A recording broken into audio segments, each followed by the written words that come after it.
suffer for the rest of our lives, and that's something that.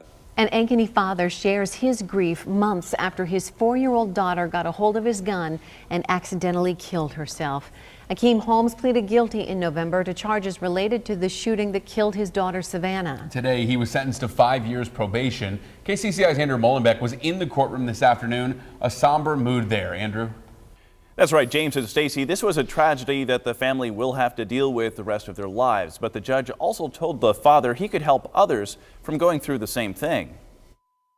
Holmes entered the courtroom knowing that the sentence would never be as difficult as what he and his loved ones have already been through. Their 4-year-old daughter, Savannah, was killed in May after she picked up a gun Holmes left by the couch as he went to check on the front door. The consequences, the natural consequences of what has occurred is something that myself, along with all my loved ones, are going to have to manage for the rest of our lives. And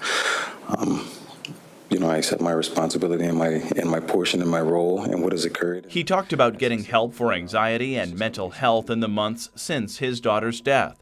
The prosecution was only asking for probation and made a point of saying how cooperative Holmes has been since the accident. This was a tragic event, and as I've said before, it was a tragic event that could have been prevented by more cautious and better planning of how to handle a dangerous weapon. It was this point that Judge Jeffrey Farrell picked up on, that even though Holmes will have to live with what happened, he can help others with the message of gun safety. You probably have a story to tell that may make a mark on some other people as you move forward, because you can talk about it from the heart as far as what happened, and very directly.